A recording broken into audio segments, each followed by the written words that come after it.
Welcome back. So today for our starter we're going to have a look at converting between different units of measure. Now last week we did actually do this, and if you remember I asked you to draw the conversion chart in your maths books. So fingers crossed you did that, because you're going to need that chart today to actually help you with this activity. Okay, so you can see that I've got some measurements here on the board, and really simply, as a nice warm-up today, we're going to convert them to the different units of measure. So I'm converting from kilometres to metres for the first one, millimetres to centimetres for the second one, and then millilitres to litres. So have a look at your conversion chart and use that today to convert. Now if you need this, because don't forget you are timesing or dividing by 10, 100 or 1000, and if you can't do it in your head, you might need this to write the numbers and then move the digits along, okay? And that's absolutely fine to do it. So just as a quick reminder, to convert between kilometres and metres, have a look back on your grid and see what you need to do. So for that, I've remembered that we need to times by 1000. So if I could times it by 1000 in my head, super. If I can't, I put it in here, 72, so it's 7 tens and 2 units. And when I am timesing by 1000, I am moving my numbers 3 places to the left. They are getting larger, greater. So therefore, 1, 2, 3. My 7 is now in the tens of thousands column. And my 2, 1, 2, 3 is now in my units of thousands. Okay, I have nothing in my hundreds, nothing in my tens, and nothing in my units. Remember, if you put your zeros there, you can, but it's because it's after the decimal place, they have no value. Okay, these do have a value. So the answer is 72,000. So well done if you got that right. I'd like you to pause the video now and have a go at doing this one and this one using your conversion chart. Okay, good luck. Okay, welcome back. So hopefully you've had a good go at these using your conversion chart and using this if you need to. To convert from millimetres to centimetres, we know that there are 10 millimetres in 1 centimetre. Okay, so how many lots of 10 have I got there? And that would give me the answer. Or dividing it by 10. Okay, well done if you did that. So 120 divided by 10, I know that because I know my 10 times table, and the answer is 12. I can check that because I've got a ruler that goes up to 12 centimetres, and in each little one is 10, 10, 20, 30, 40, 50, 60, 70, 80, 90, 100, 110, 120, and that is correct. Okay, so just if you've done the opposite and you've times by 10, then look at where you've gone wrong. Okay, next one, 350 millilitres. How many litres is that? Okay, now for this one you might choose to use this, and that's absolutely fine. So to convert from millilitres to litres, you should have looked at your conversion chart, and I am dividing by 1000 because there are 1000 millilitres in 1 litre. Okay, so if I'm dividing by 1000, I'll just get a different colour so you can see it. 300 goes in my hundreds column, 50 goes in my tens, 5 tens, and then no units. Now when I am dividing by 1000, remember, because I'm dividing, it is getting smaller, so it's going right, and it's by 1000, so I'm moving it 3 places. So my decimal point continues to stay on that line. I'll just extend those so you can see. And every number moves 3 places. 1, 2, 3. So my 3 ends up in my tenths column. My 5, 1, 2, 3, ends up in my hundredths column. And 0, 1, 2, 3 ends up in my thousandths column.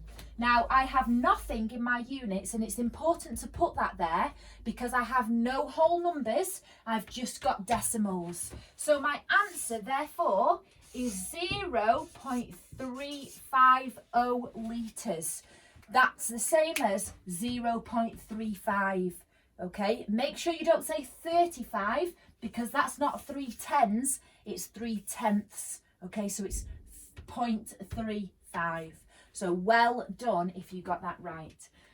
Okay, so you need to now get today's date in your book, and we'll have a look at the objective for the day. So we're going to move on to fractions and decimals this week. And we're going to start off today and tomorrow with comparing and ordering fractions, okay? So today it's comparing fractions, tomorrow is ordering fractions. Now we're going to move it up a little bit because we did something similar to this at the start of the year, okay? And just to refresh our memory, when we think about comparing fractions, we talk about these symbols. So we talk about less than, greater than, and equivalent to, or equals, or equal to, okay? And that's because when we have two fractions like I've got here, I need a symbol in the middle to show which one is larger or smaller, or are they the same, okay? So I've just drawn it because we can see that the denominators are the same, therefore really easily we can compare it. So just for some children to help them visualise it, like I said, I've drawn it. So I've got 4 sections here, which is my denominator, and the same over here. On this side, I've got 3/4 of a pie. So I have got 3 out of 4, okay? That line always means out of. So I have got 3 out of the 4 pieces.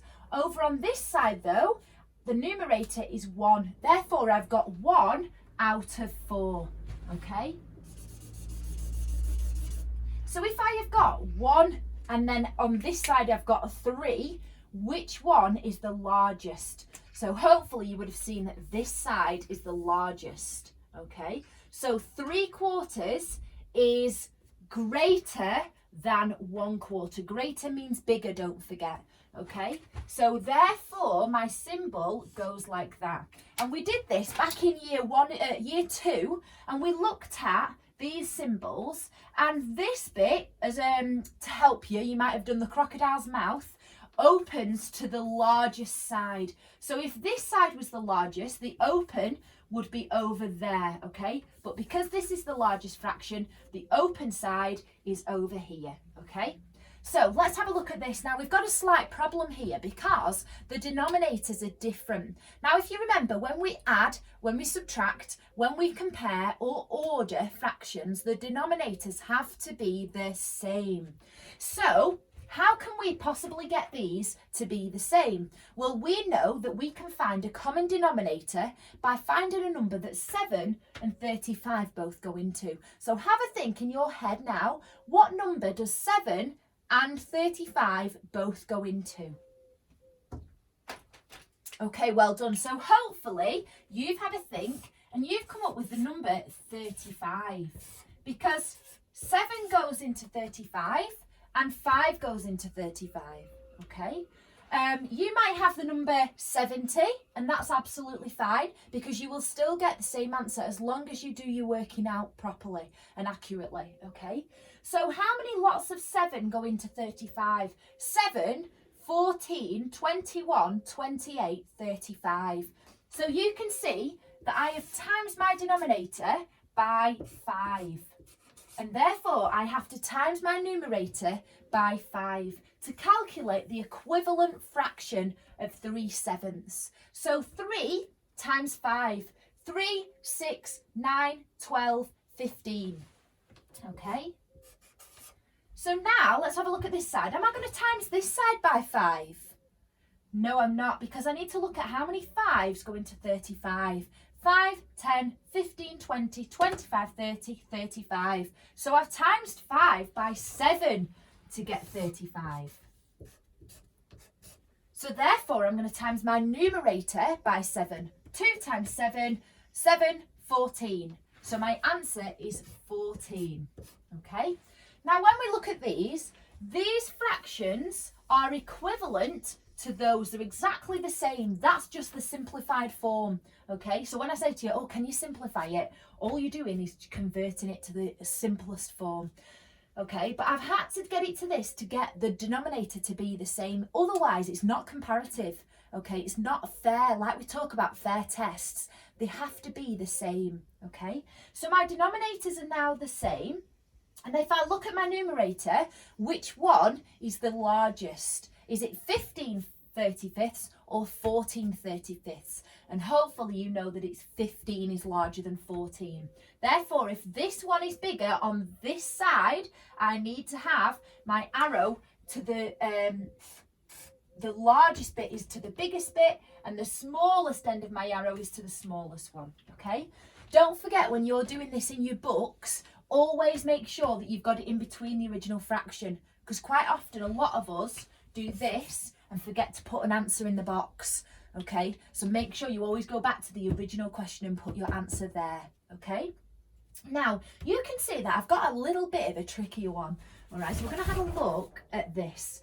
So this trickier one has actually got a whole number and a fraction, and then an improper fraction, which, as you remember, means that the numerator is bigger than the denominator.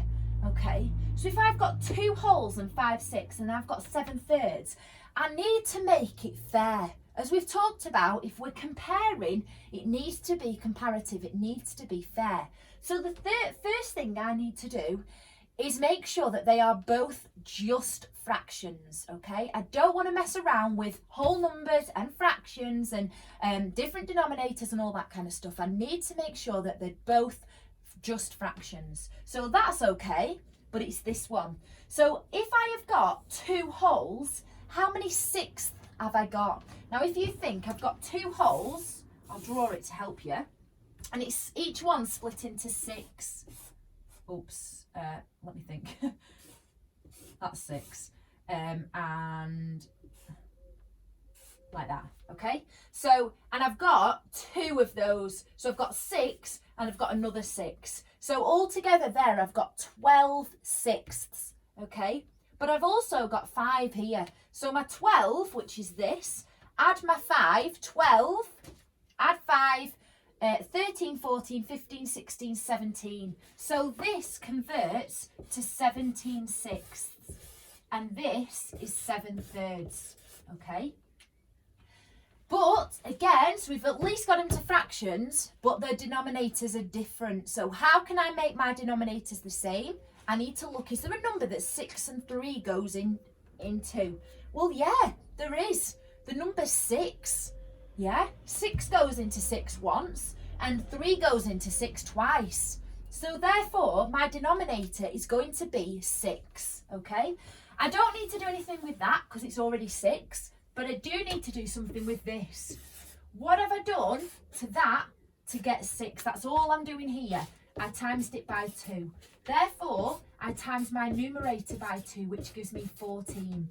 So now I've got 17 sixths and I've got 14 sixths. So that equals 17 sixths and that equals 14 sixths. Which one is the largest? Again, I can't believe this. I keep using the same symbol. The first one is the largest. Therefore, my arrow points to the smallest one. So 2 and 5/6 is greater than 7/3. Okay, and that's it. So let me pull that back down. Today you need to get your lesson objective in your maths book, the short date, which is the 4th of the 5th, 2020, and please don't forget to gap, okay? Have a good go at the questions below, and good luck. They are quite tricky. Once you have done that, I've got a challenge question, and I want to see who can answer this and get an answer and explain it. So which is closer to 1? I'm not going to do this with you. I'm not going to do it for you. But I want you to, it's a challenge to see who can do it. 5/6 or 6/5, which is closest to 1? Explain your answer. So like we've done, common denominator, find out what it would be, and then see what a whole would be with that common denominator, and then which one is closest. Okie dokie. So extra bonus points if you can do that and get the right answer. Well done.